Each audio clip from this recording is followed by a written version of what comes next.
Première question sur ce débat. Est-ce que vous avez regardé le débat hier soir? Moi j'étais dans le public, donc c'était difficile de passer à côté. Je vous ai vu, oui, c'est vrai. Il y avait des LFI d'ailleurs dans le public. Tout à fait, ouais. Parce que c'est le nouveau Front Populaire, c'est LFI. Non, c'est pas ça. C'est que on nous demande si on veut venir avec des invités. Et donc Manuel a choisi de venir avec ses invités. Après, je sais pas si vous avez regardé, mais je crois que l'ensemble des responsables du nouveau Front Populaire ont regardé, parce que j'ai vu un certain nombre de tweets qui disaient que on était assez content du débat de Manuel Bompard. Moi, ce que j'ai trouvé dans ce débat, c'est que on est la force politique qui a fait le plus de propositions claires, chiffrées. C'est quelque chose à quoi Manuel Bompard a fait très attention, parce qu'on sait très bien que c'est un peu l'image qui est renvoyée du nouveau Front Populaire. Mais voilà, vous promettez monts et merveilles, mais vous savez pas chiffrer. Bah si, justement, c'est ce qu'on a proposé. Et par ailleurs, c'est chiffré, mais ça coûte très cher. Oui, bien sûr, mais ça coûte très cher. Mais 300 milliards, non mais attendez, c'est vrai que c'est chiffré. Faut aller dans le détail. Je reconnais que c'est chiffré, et je reconnais qu'avec 300 milliards de dépenses supplémentaires, on peut annoncer un certain nombre de choses supplémentaires. Déjà, il multiplie par 2 les dépenses avant que ça ait commencé. 150 milliards. 300 milliards, on a un peu du mal à savoir. Nous, on a ça, c'est votre chiffrage. Beaucoup de milliards. Selon la police ou selon les intermittents. Monsieur Cazeneuve, quand même, vous allez pas nous faire des leçons sur la dette alors que vous avez engouffré le pays dans un endettement considérable, et qu'aujourd'hui tout le monde est d'accord pour dire que vous êtes les pires en matière d'économie. Bon, alors d'abord le débat, Pierre Cazeneuve, qu'en avez-vous pensé? Vous avez regardé? J'ai regardé, je suis sorti, j'étais sur le terrain jusqu'à 20h30, je suis rentré vite regarder le débat, j'en ai pensé. On a vu un Premier ministre clair, qui effectivement n'a pas fait d'annonce absolument faramineuse, avec d'un programme extrêmement clair, extrêmement précis sur ce qu'on pouvait faire de manière raisonnable, de manière raisonnée, avec la situation financière telle qu'elle est sur le programme. Et dans le comportement des uns et des autres. Alors je voudrais répondre sur ça quand même. Oui, mais d'accord. Oui, sur le comportement, moi j'ai trouvé que ça va pas vous étonner, j'ai trouvé que Manuel Bompard était le meilleur. Mais pour détailler, Manuel, il avait une stratégie, une technique que j'ai trouvé bonne. Il laissait les deux s'empoigner là comme ça, et puis une fois qu'ils avaient fini, il disait bon voilà nous ce qu'on propose. Il s'est aussi empoigné avec de temps en temps quand Jordan Bardella, quand il dit des trucs éminemment racistes, il est normal qu'on lui rentre dans le lard. Enfin, je veux dire, on va pas laisser des propos racistes être tenus devant 5 millions de personnes et rien répondre. C'est pas possible, Monsieur Bourdin. Ça, c'est la France ici. C'est pas Vichy ou Pétain. Donc, quand il y a des propos comme ça, on répond. Ensuite, sur le financement, oui, ça coûte cher. Mais enfin, qui c'est qui ne paye pas là en ce moment? C'est les ultra-riches. Les ultra-riches de notre pays, faut que les Français sachent que l'impôt est dégressif quand on est très très riche. Quand on est dans les 0,1% les plus riches, on paye moins d'impôts que ceux qui sont dans les tranches d'avant. Est-ce que vous trouvez ça normal dans un pays qui dit que l'impôt sur le revenu est progressif? Non, c'est pas normal. Donc, si on veut des services publics efficaces, sur la santé, pour les déserts médicaux, ou les écoles,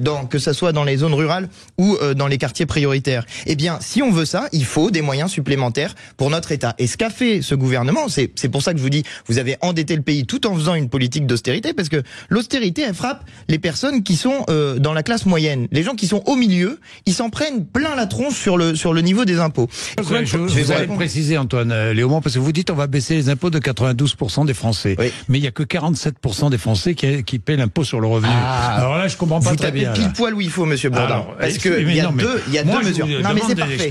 Il y a deux mesures qui vont ensemble pour cette baisse ou maintien, parce qu'il y a certaines personnes qui sont dans les tranches les plus élevées, qui vont avoir une stabilité. En gros, c'est baisse ou stabilité des impôts pour 92% des Français qui gagnent moins de 4 000 euros. Comment on fait? Oui, j'ai compris votre question sur l'impôt sur le revenu. Alors, ça va vous étonner. Avec nous, tout le monde va payer l'impôt sur le revenu. Mais vous allez me dire, mais comment c'est possible alors que les gens payent moins d'impôts? Parce qu'on rend la CSG progressive. Parce que la CSG, c'est un impôt qui est totalement injuste. Tout le monde paye le même taux. C'est pas normal. C'est pas ça qu'on a choisi. TVA, qui est un impôt injuste. Oui. Terriblement injuste. Tout à fait. TVA réduite sur les produits de première nécessité, augmentée. C'est-à-dire que celui qui est riche va payer une TVA 5,5 sur les produits de première nécessité. Mais par exemple sur les sacs Louis Vuitton, il va payer une TVA 33. Donc ça compense quelque part, vous voyez. Donc ceux qui sont par exemple sur les yachts, 33, sur les yachts, une TVA à 33, ça ne pose pas de problème. Non, 33. Pas interdit par l'Europe. Mais les fils de l'Europe, ils veulent en sortir. Non, mais c'est pas ça. C'est que il y a une souveraineté populaire qui doit s'exprimer. Moi, je suis un républicain convaincu. Je considère que la souveraineté populaire, et d'ailleurs c'est dans nos textes, c'est ce qui doit décider, ce qui doit prendre la décision politique, y compris sur les questions économiques. Si on dit on peut rien faire, il y a l'Europe, il y a la mondialisation, alors on n'est pas des républicains conséquents. Ça veut dire qu'on considère que le pouvoir populaire n'existe pas. Eh bien moi, ce n'est pas mon idée que je me fais ni de mon peuple ni de la France. Voilà. Monsieur Léaumont, donc vous venez de dire on a baissé.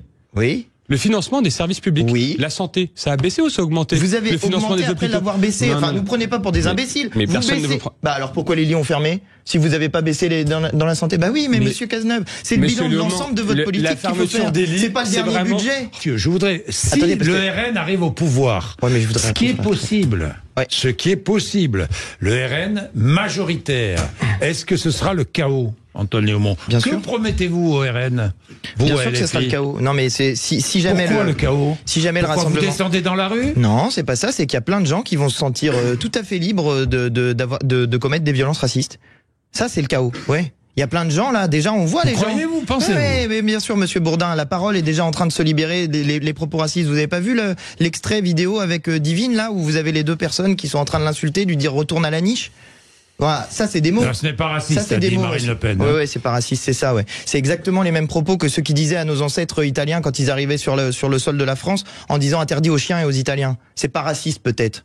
Bien sûr que si, c'est raciste, Monsieur Bourdin. Il y a 2-3 trucs quand même que c'est pas tout à fait vrai.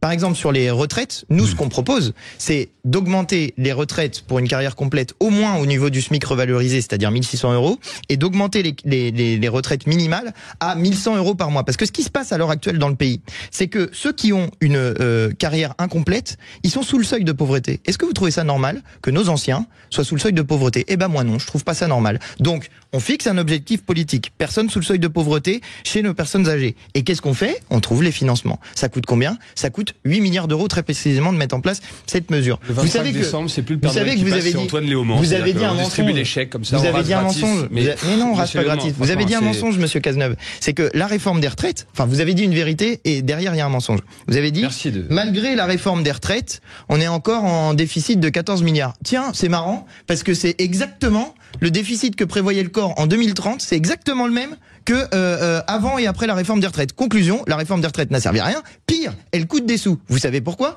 Parce que les gens qui du coup ne peuvent pas partir en retraite se retrouvent non pas au travail, mais au chômage. Et donc, ils ont là, je fais juste une petite parenthèse. Jordan Bardella refuse de venir ici. J'ai pas bien compris pourquoi. Il refuse de répondre à mes questions. Parce qu'en fait, comme on n'a pas compris si c'était 60, 62, 64, 66 ans sa réforme des retraites, voilà, j'imagine qu'il n'a pas envie de s'expliquer ici. À tout le monde, il refuse de venir ici sur Sud Radio. Je ne sais pas pourquoi. Fidèle à ses idées, Antoine Léaumont détruit le plateau de Sud Radio. Et vous, qu'est-ce que vous en pensez de cette interview?